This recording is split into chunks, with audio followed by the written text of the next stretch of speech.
Okay, so we start our coverage with some shocking footage coming to us out of Jenin in the occupied West Bank.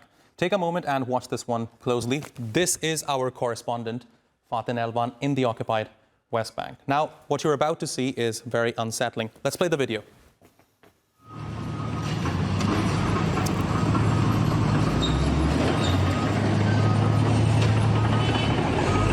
Okay, so what's happening here is, like I said, very unsettling. Faten is just trying to cross the street with other journalists. In fact, you know what? Let's get a closure version. Let's play a closure version of this video. So basically, these journalists, like Faten, they're just doing their job. They're on the ground, and look at this massive Israeli bulldozer. It starts to move in towards them. Notice how it begins to steer right towards the direction of journalists. Now, our journalist, Faten, TRT World's correspondent, she's trying to move to find a safe path, but wherever she goes, the bulldozer follows, turning in her direction. So I think it's clear what's happening. This is not just about blocking her way. It is intimidation, pure and simple. Now, this bulldozer, with all its weight and power, is trying to scare her off, maybe even more. But look at Faten and other journalists over there. They don't hold back. They don't back down. They are standing their ground, showing incredible courage in the face of what feels like a deliberate attempt to silence her. And now Faten Elwan joins me live from occupied West Bank. Faten, glad to see all of you are safe. Thankfully, no one was injured. But just elaborate more on this. What exactly happened over there? Jafar, we simply cheated death one more time today. The bulldozer was not the only thing that was happening. It's also the direct fire that was shot at us indiscriminately. They opened live ammunition. I remember that at the time that we find a safe spot inside of a building, a bullet hit the wall next to my head, and another bullet hit the wall and injured two journalists.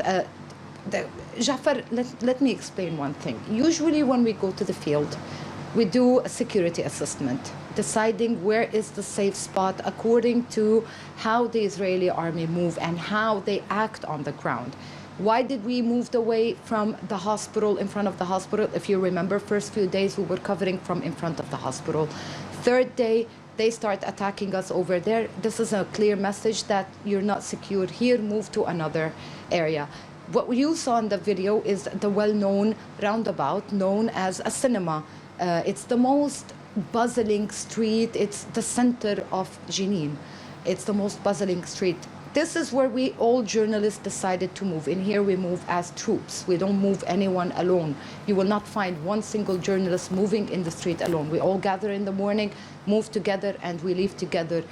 What happened is that they were destroying the road, the infrastructure, as they do every time. They started halfway yesterday. They decided to finish the rest today. And as we are all standing there, this bulldozer decided, probably he was bored, because he was honestly playing games with our lives with his bulldozer. And he opened the window and he even went further and started cursing us, insulting us in so many language that even I cannot say it on air. We tried to run away. They still kept following us. We got the message. You don't want us here.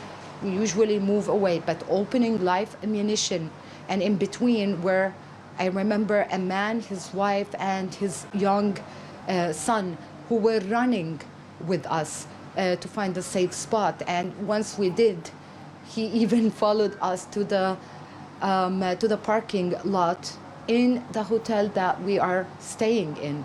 And this is how no limits for the Israeli army is being on the ground in here. Nothing is safe, no impunity whatsoever. Journalists doesn't mean anything, exactly as the medical teams who were also under attack and under attack still with every movement that they do.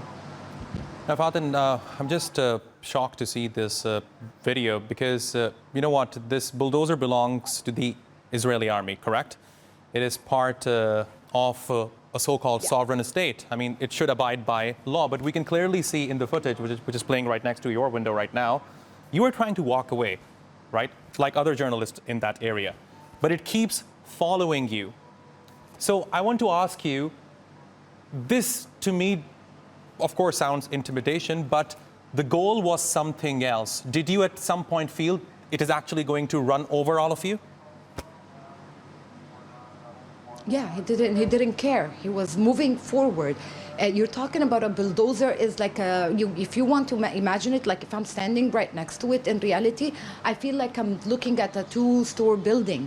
It's huge. And, you know, there always a black spot for those. Like he could have easily killed any of the journalists. He was so close into a way that we felt that we're going to be run over. And even one of the journalists, if you remember seeing the car, the silver car next to me standing there, it's a car of a journalist. He went into the car trying to remove it, and he was holding the car from down. It's not just intimidation, it's intimidation and like no red line. We felt like we're gonna die, technically. This is how all of us felt when you hit live ammunition directly on the upper part of the body. Even if you didn't hit me, you can feel the bullet hitting on top of your head or on your side.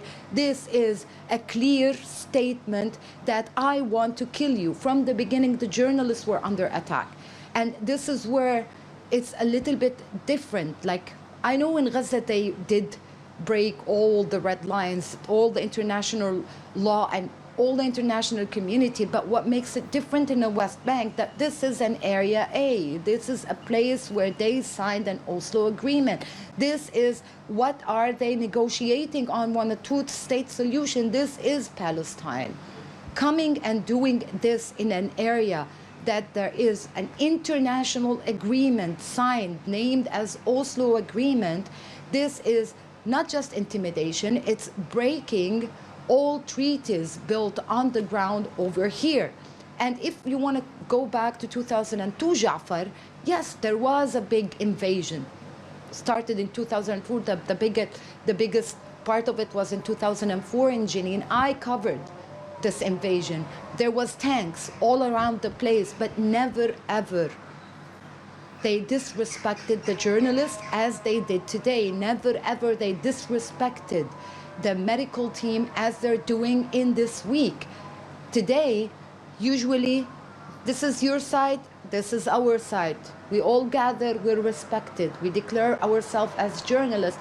But in this military operation, nothing is respected whatsoever. All the rules that we usually as journalists take, all the measurements that we take on the ground, all the rules that we know and we obey is not being respected from the other side. Yesterday, today I was caught on camera. Yesterday, other journalists were also under attack and live ammunition shooting in front of the hospital as well, that they needed to run inside of the hospital to be safe. There is no respect to anything. This is the big difference between 2004 and 2024.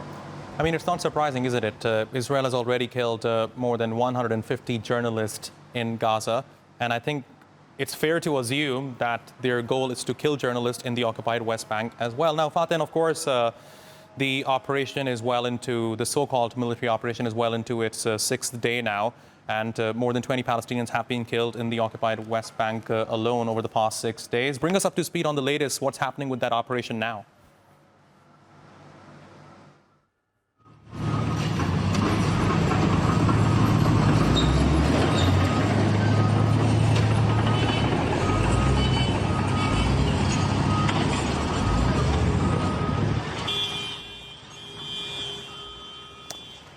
Okay, I think we lost connection with Faten Elwan, who was updating us on the latest developments in the occupied West Bank in relation to Israel's military operation in the area, which has killed more than 20 Palestinians in 6 days alone. And today, our journalist Faten Elwan came under attack from an Israeli army bulldozer, as you can see on your screens right now. That's the bulldozer trying to scare Faten. Always staring in her direction. Faten was trying to move with other journalists, but the bulldozer kept coming closer to them. Of course, this is not just intimidation. The goal here was something else, but the courage and the bravery exhibited by these journalists, including TRT World's Faten Elwan, is certainly exemplary.